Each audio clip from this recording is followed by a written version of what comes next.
Es un gran placer saludarlos a todos y hoy vamos a analizar las epilepsias, su diagnóstico y tratamiento. Yo soy el doctor Manuel Campos, neurocirujano, actualmente trabajo en el Centro Avanzado de Epilepsias y en el Departamento de Neurocirugía de Clínica Alemana de Santiago, así como en CENEA, Centro de Especialidades Neurológicas Avanzadas. Y soy doctor en medicina por la Universidad de Bonn, Alemania. Vamos a analizar introducción, definiciones, prevalencia, diagnóstico, clasificación, causas y tratamiento. Pero vamos a la introducción de las epilepsias. Si hacemos un análisis histórico, Hipócrates, el padre de la medicina, fue quien dijo que las epilepsias eran una enfermedad igual que cualquier otra y le sacó el estigma de enfermedad sagrada. Y acuñó el nombre epilepsia, que significa ser agarrado súbitamente o ser atacado. Lamentablemente en la Biblia, en el Evangelio de San Marcos, sale el milagro de Jesús que libera a un paciente poseído del demonio, quien probablemente tenía una crisis epiléptica y desde ese minuto ha tenido un concepto peyorativo hasta el día de hoy, las epilepsias. Vamos a conversar de algunas definiciones. Lo primero, ¿qué es epilepsia? Una crisis epiléptica es una descarga eléctrica cerebral anormal de nuestro cerebro. Todos tenemos actividad eléctrica cerebral, estamos despiertos, estamos durmiendo, pero una descarga excesiva, eso es una crisis epiléptica. El primer registro, ¿no es cierto?, un electroencefalograma fue en 1929, hace 96 años. Y el primer registro de una crisis epiléptica fue el año 33 del siglo pasado, por Hans Berger, destacado neurólogo alemán de la Universidad de Jena, quien lamentablemente en la época nazi sufrió una depresión y se suicidó. Existen múltiples definiciones de epilepsia, como esta que propuso que era una enfermedad del cerebro. Sin embargo, la epilepsia no es una enfermedad cerebral. Sí es cierto en este paper que una sola crisis no es epilepsia, pero la epilepsia misma no es una enfermedad cerebral, sino que es un síndrome. ¿Qué quiere decir esto?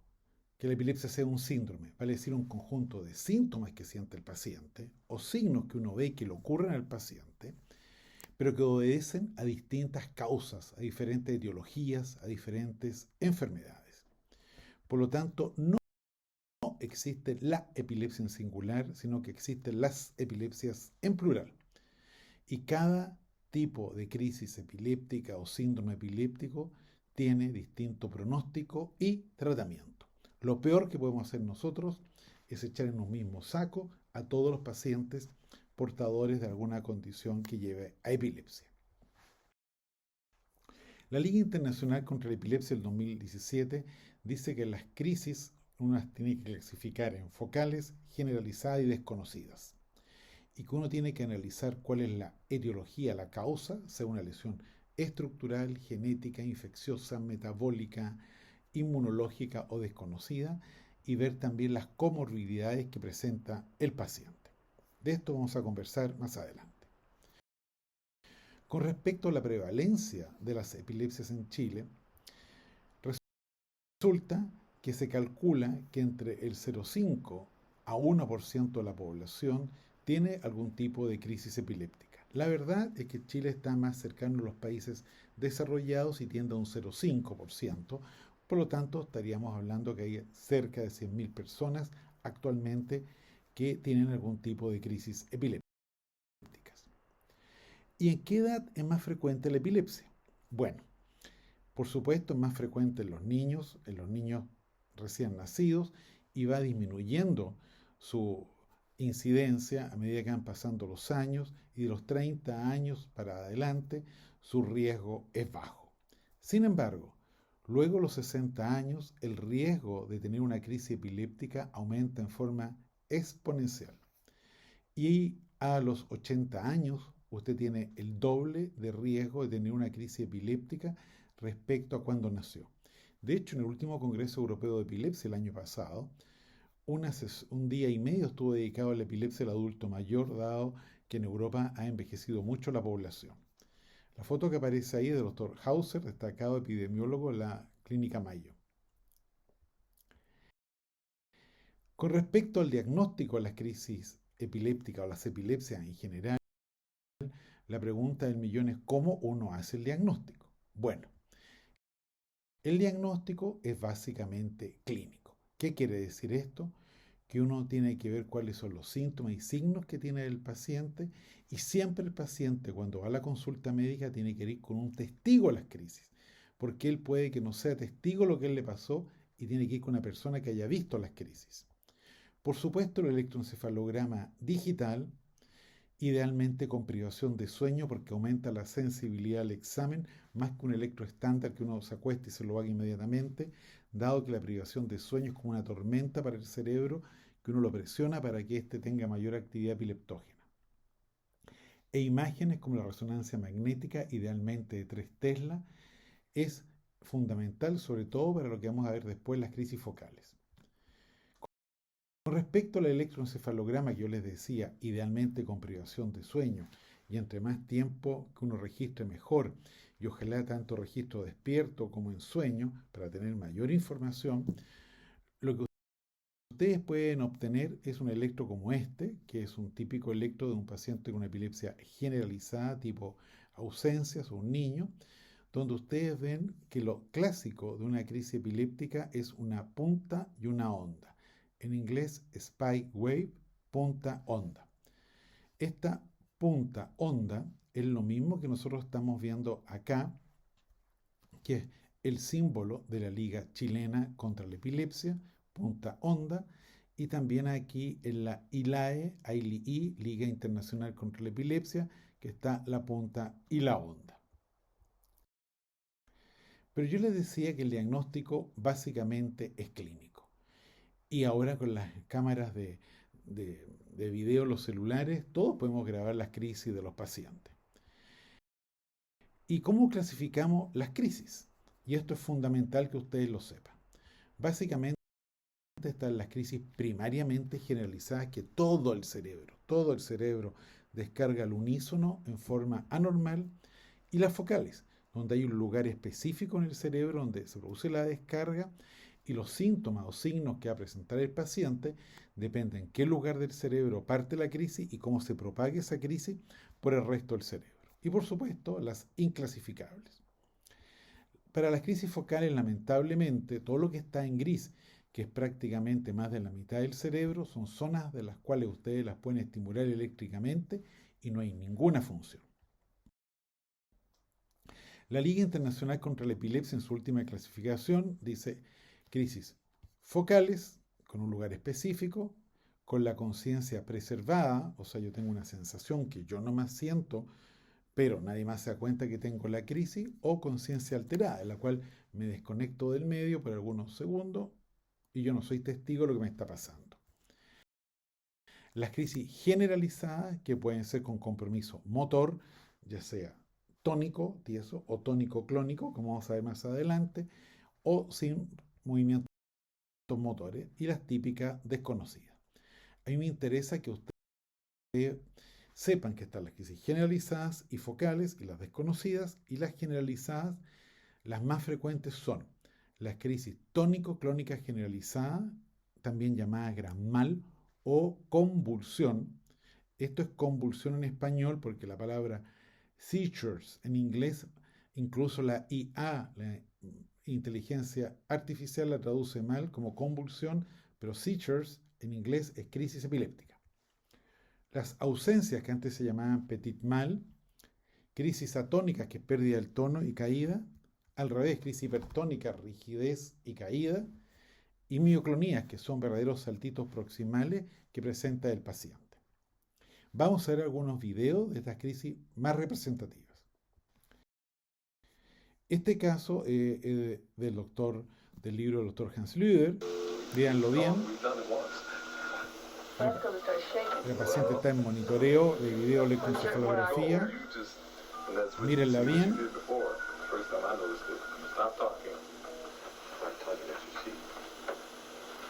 Y la paciente se queda pestañeada, hace una esclonía de los brazos proximales, sonido gutural, está entrando aire y ahí una convulsión tónico-clónica generalizada.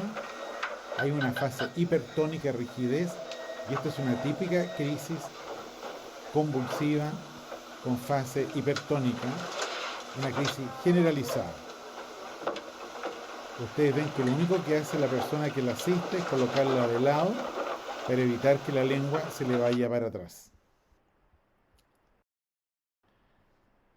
Esta también es una crisis generalizada, pero no es una convulsión. Van a ver ustedes. Esto es de la Clínica de Epilepsia de la Universidad de Bonn, donde hice mi doctorado, del doctor Christian Elga. Perdón. Vamos a tratar de devolver la diapositiva.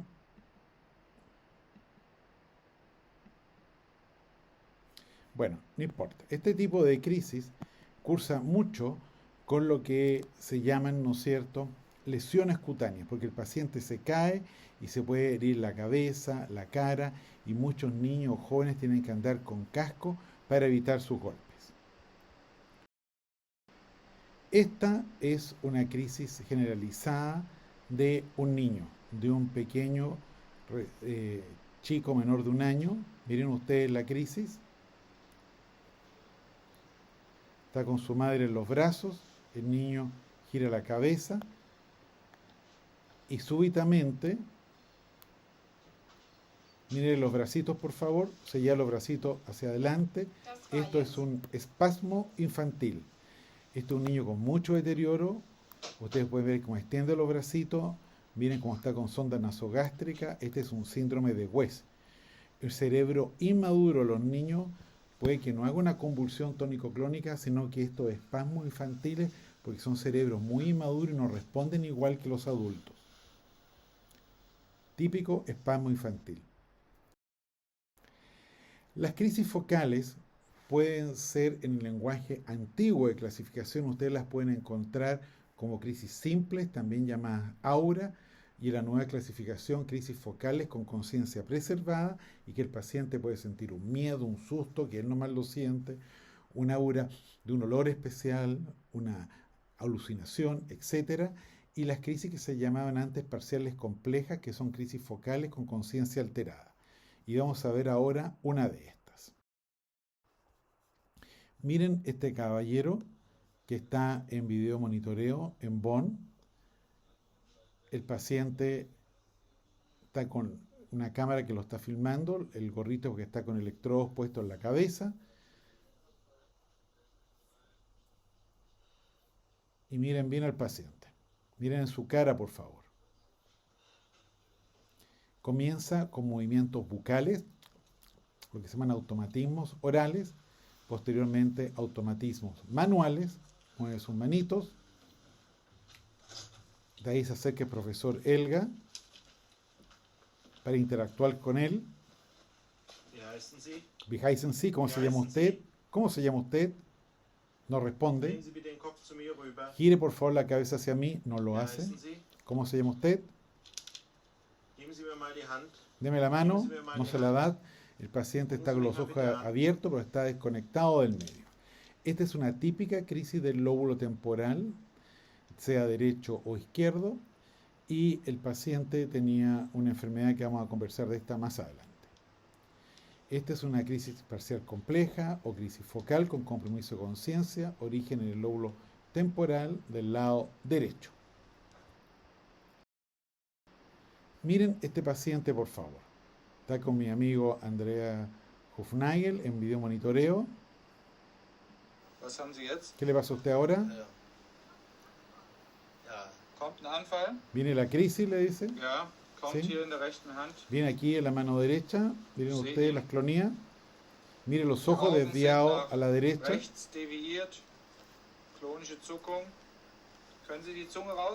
Puede sacar usted la lengua para afuera, la saca el paciente, o sea, el paciente está conectado.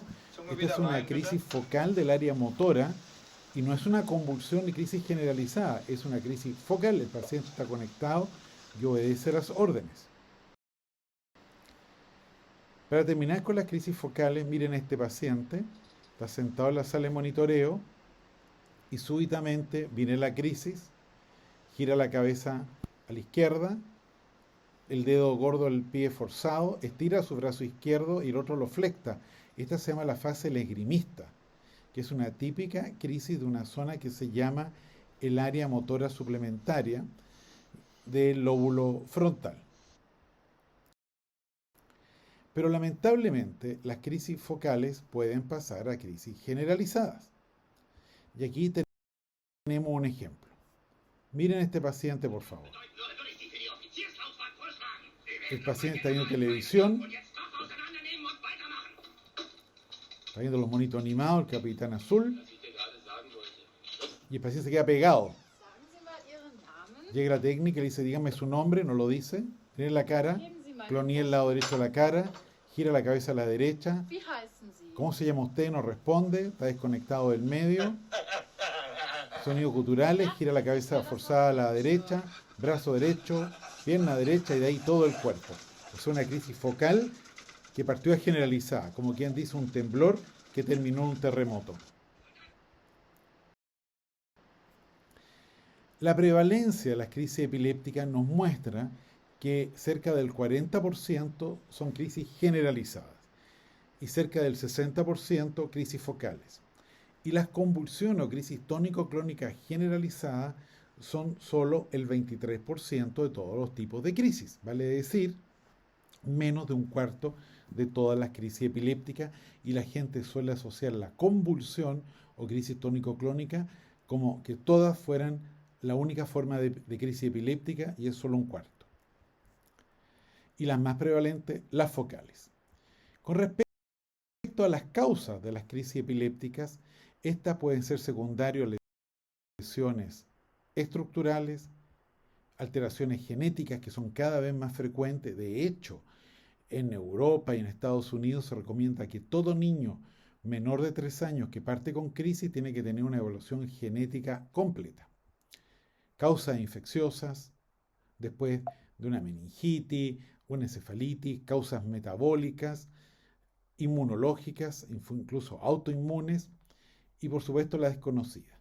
Con respecto a las lesiones estructurales, lejos, el examen más importante es la resonancia magnética de cerebro para las crisis focales.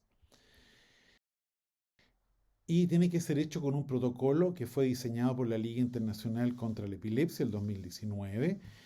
Uno de los autores principales, el doctor Fernando Sendes, gran epileptólogo de Campinas, Brasil, y actual editor de la revista Epilepsia.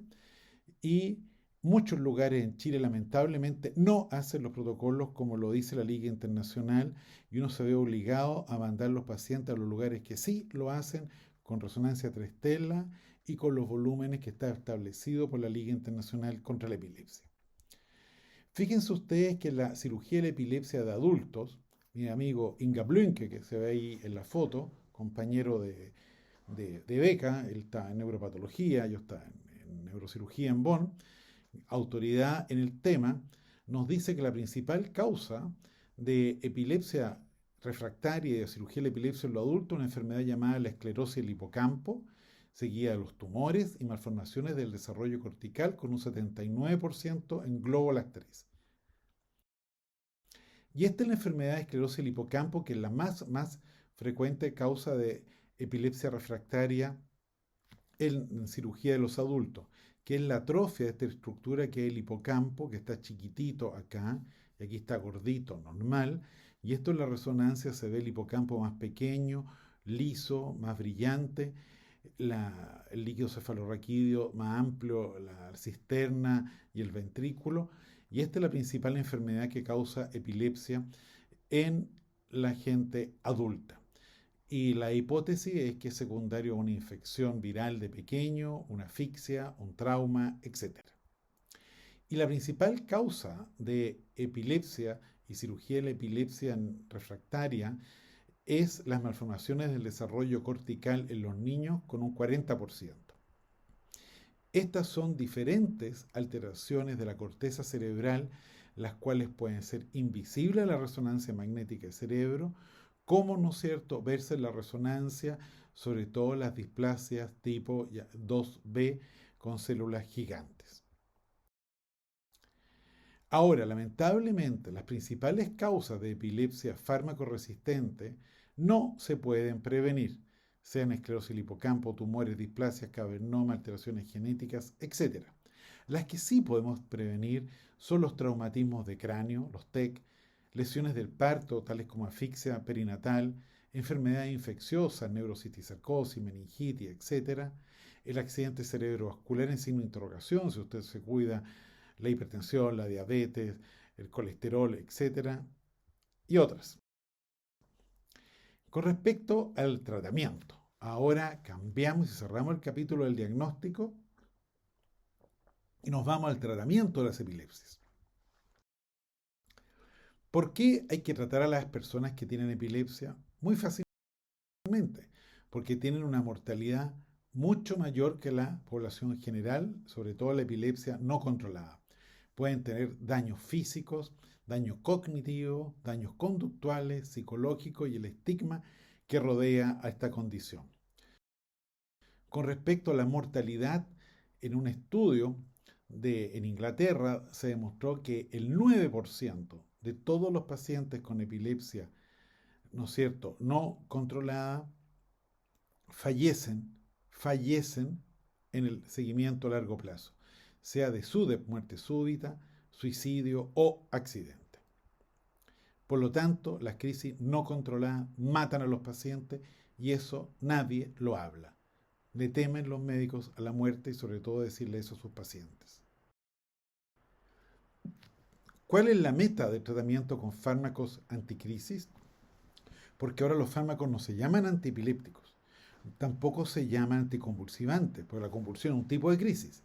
Tampoco se llaman antiepilépticos porque no curan la epilepsia. Se llaman anticrisis porque estabilizan las neuronas para que el paciente no tenga crisis, pero no curan la causa de la epilepsia.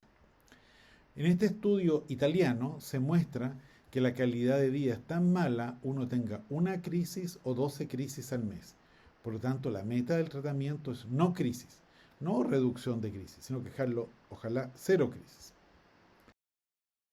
¿Cuáles son los fármacos anticrisis actuales en uso? Hay más de 24 fármacos anticrisis hoy en el mercado. Y uno cuando lo elige tiene que jugar siempre como una balanza entre dos aspectos. Los efectos secundarios por un lado y el control de crisis por el otro. Pero siempre colocando en el medio los costos, porque hay fármacos que son extremadamente costosos y no tanto más efectivos, pero son inasequibles para muchos bolsillos. ¿Qué posibilidad tiene mi paciente de estar libre de crisis dándole el fármaco anticrisis correcto? Bueno, veamos esto en los niños. En los niños, este estudio de más de 37 años de seguimiento demostró que el 67% de los pacientes tenían remisión completa de sus crisis, incluso sin fármacos, en el seguimiento a largo plazo. Sin embargo, un tercio de estos seguían teniendo crisis, tomen lo que tomen, en las dosis que tomen. ¿Y cómo es esto en adultos? Este trabajo, publicado en 2018 por Martin Brody, nos muestra que de casi 1.800 pacientes, ni siquiera el 50%, el 45,7%, está totalmente libre de crisis tomando un solo fármaco en monoterapia. Si ustedes agregan un segundo fármaco, ganan cerca de un 12%. Si agregan un tercer fármaco, no más allá de un 4,35%. Tomen 4 a 7 fármacos, no más allá de un 2%. Y un 36%, nuevamente para la memoria, 1 de cada 3, sigue teniendo crisis, tomen lo que tomen en las dosis que tomen. Por lo tanto, el flujograma de la Liga Internacional contra la Epilepsia, publicado por Cowan y Brody, dice que si uno responde al primer fármaco, perfecto. Si no, pasa a un segundo fármaco, si queda libre de crisis, perfecto. Y si fallan 2 fármacos de primera línea, uno habla de epilepsia fármaco resistente. Y uno puede ir a combinación racional de fármacos o a una evaluación prequirúrgica. La verdad es que esta combinación racional de fármacos, como vamos a ver, es una combinación irracional. Porque uno dice, ¿qué combinación es más útil?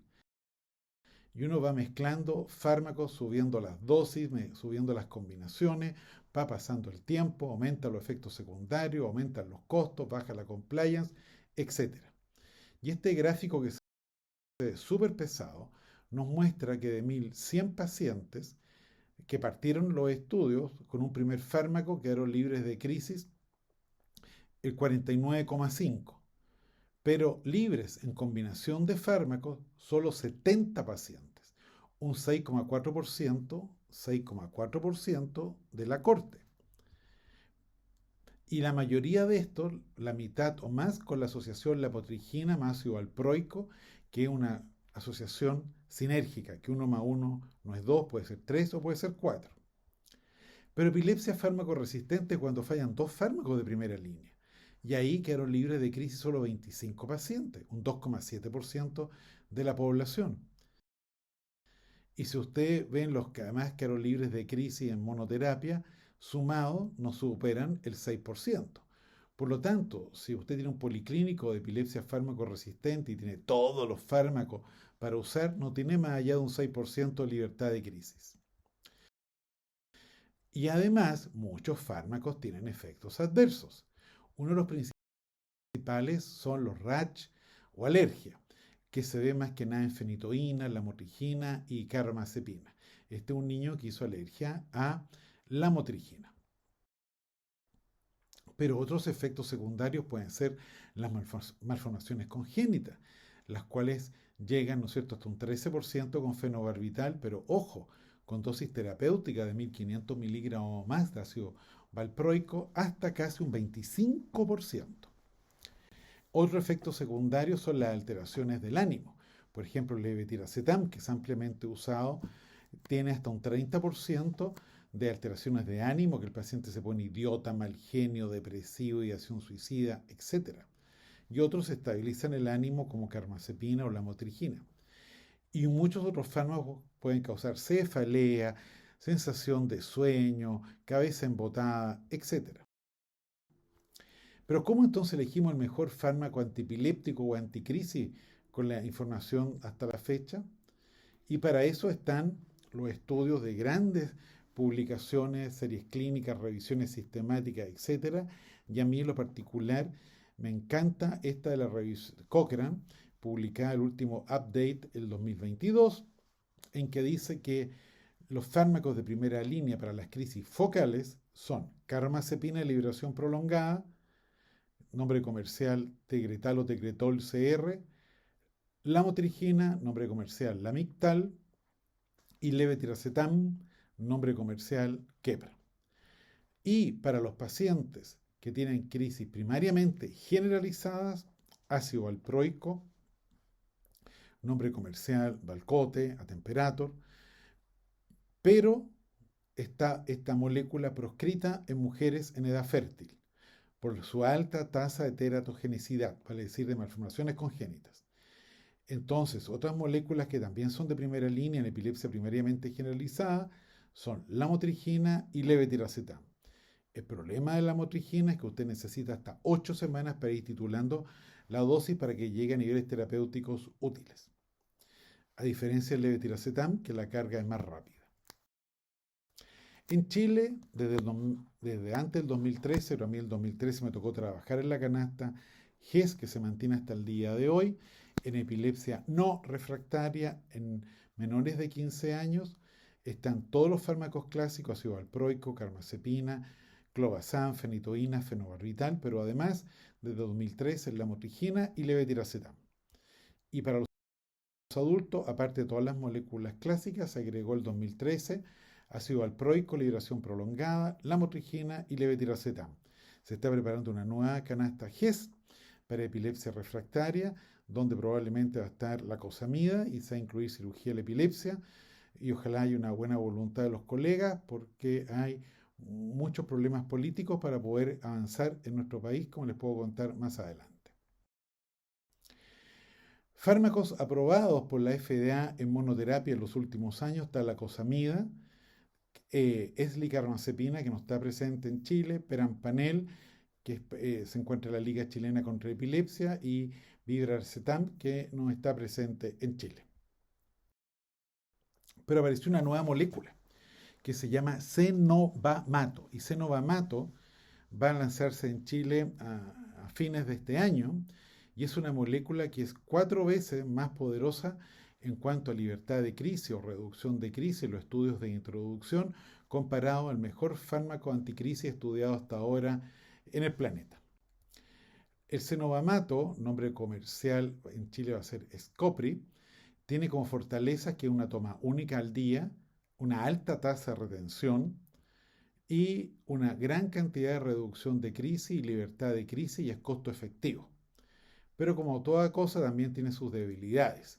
¿Cuáles son estas? Una muy lenta titulación que requiere hasta 12 semanas para llegar a niveles terapéuticos óptimos. Difícil manejo con otros fármacos porque es inductor hepático, ojo, con clobazam, lamotrigina, fenitoína, etc. Y no se puede usar en pacientes que tengan historia de 3. Pero hemos hablado un montón de lo que es tratamiento de la crisis, la epilepsia crónica. Pero no hemos hablado quizás de lo más importante, que es el tratamiento agudo de la crisis en el minuto. El tratamiento agudo de las crisis epilépticas, donde usted está frente a la crisis, es lejos, primero, ¿no es cierto?, cuidar al paciente. Pero el problema es que usted sabe cuándo partió la crisis, pero no sabe cuándo va a terminar. ¿Se va a durar segundos, un minuto, 3, 5 o va a prolongar? Por supuesto que lo primero que hay que hacer es un soporte básico, tomar la cabeza, girarla para que la lengua no se vaya para atrás, evitar que la cabeza se vaya a golpear con algo que le vaya a hacer daño, suelo, madera, etc. Pero hay que prevenir todas las lesiones. Pero como uno no sabe cuándo la crisis va a terminar, existe el riesgo del estatus epiléptico. Estatus epiléptico o estado epiléptico es, ¿no es cierto?, cuando las crisis no paran y siguen. Todo paciente que tiene una crisis que dura más de 5 minutos, o tiene más de una crisis en 15 o 30 minutos, tiene un riesgo de estatus epiléptico. Y ese paciente uno tiene que volar a la urgencia para parar la crisis. Y fíjense ustedes que la mortalidad en promedio de un estatus epiléptico puede ser de un 13% en adultos. No es menor, alta mortalidad. Pero además, ¿no es cierto?, está el riesgo de lo que se llama las crisis en clúster o en racimo, que venga una detrás de la otra y el paciente en un día tenga 3, 4, 5 crisis.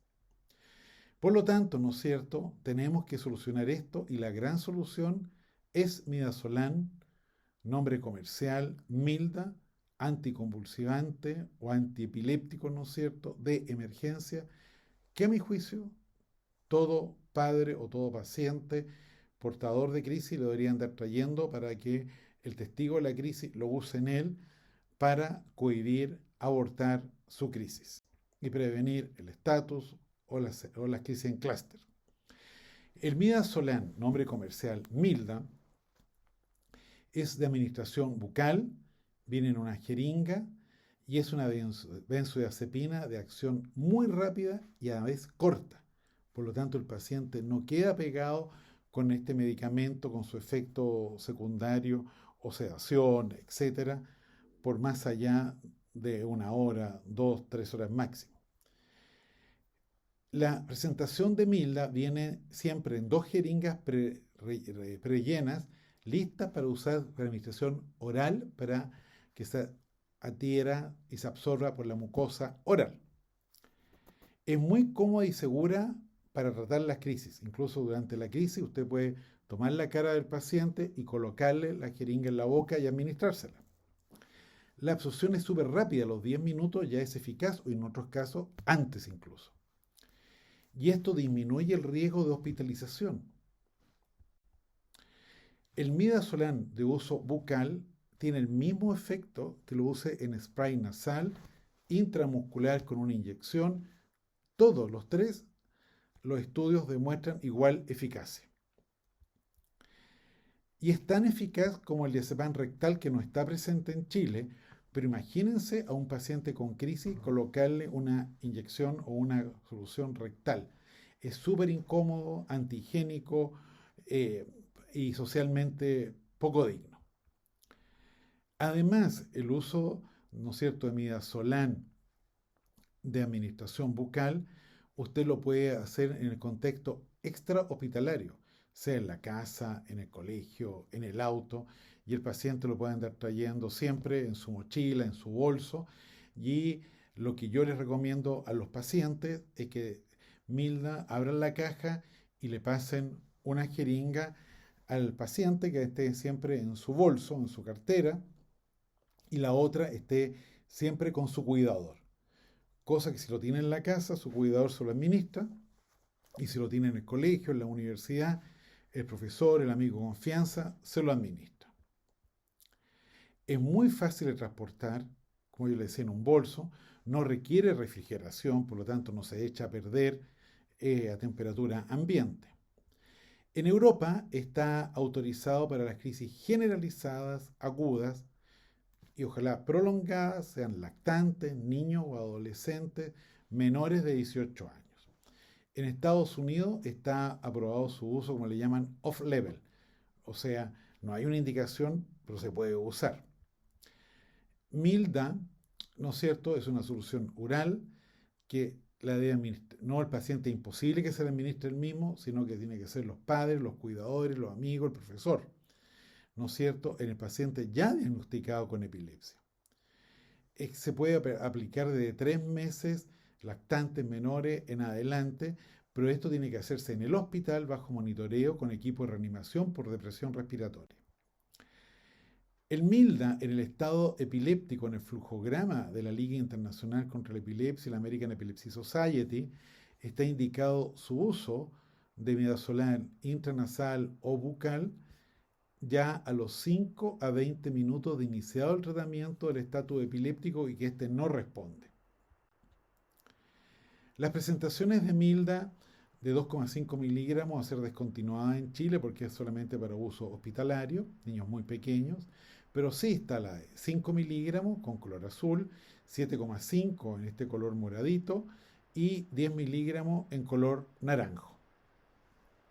La recomendación de los 5 miligramos es de menores de 5 años, 7,5 entre 5 a 10 años y de 10 miligramos entre 10 a 18 años y, por qué no decirlo, adultos también. La aplicación, ¿no es cierto?, es muy fácil, rápida y cómoda.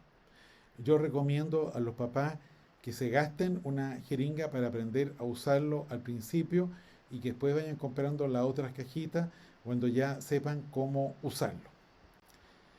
Los cuidadores lo deben administrar como dosis única, ¿no? Aunque tengan las 2 jeringas, solo una dosis. La segunda dosis se reserva para uso hospitalario. Si la crisis no se ha detenido dentro de los 10 minutos posteriores a la administración, hay que volar al servicio de urgencia más cercano para llevar al paciente o bien llamar al SAMU. Porque la segunda dosis debe ser administrada solo bajo supervisión médica.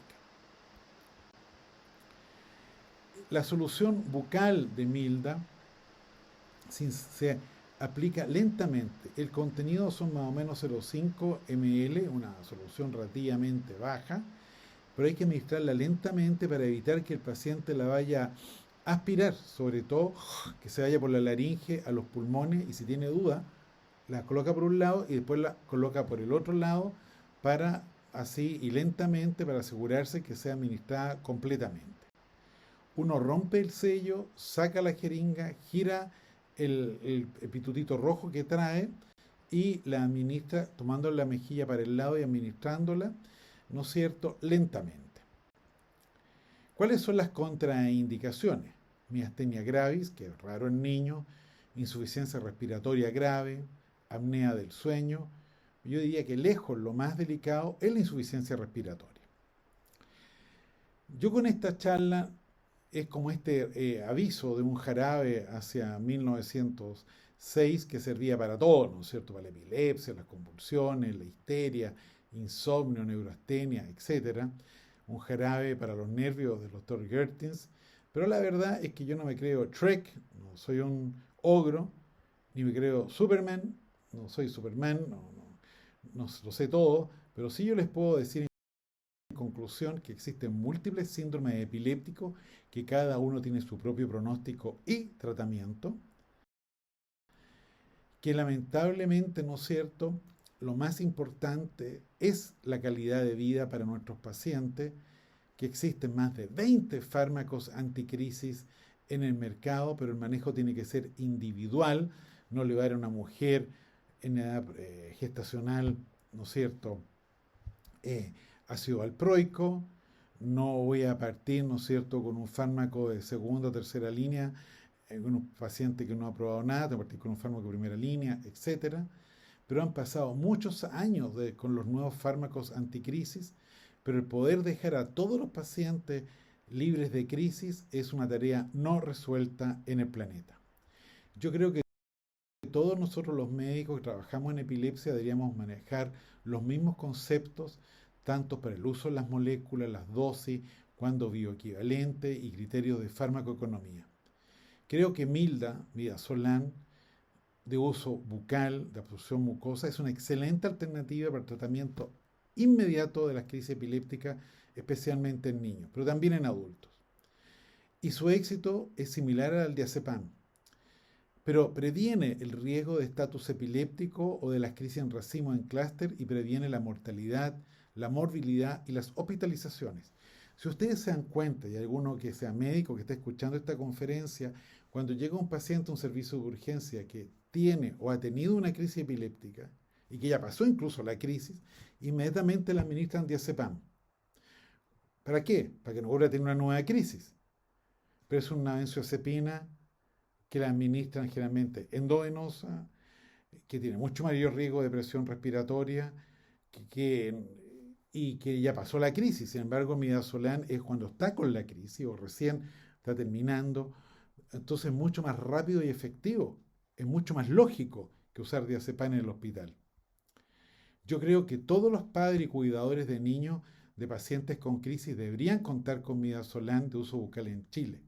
Y también todos los lugares donde se hace electroencefalografía y enseñar las técnicas de electroencefalografía a su administración, supervisada siempre por un médico, de tal manera que el paciente no vaya a tener una crisis o un estatus durante el electroencefalograma. Yo quiero darle las gracias a todos por la invitación. Aquí estoy con mi gran amigo Andy Kanner, que editamos, ¿no es cierto?, hace algunos años este libro de epilepsia, diagnóstico y tratamiento, que ha sido el libro de epilepsia más vendido y comercializado en toda Hispanoamérica y que hasta el día de hoy sigue siendo un aporte en el tratamiento y diagnóstico de las epilepsias. Muchas gracias y estoy a su disposición.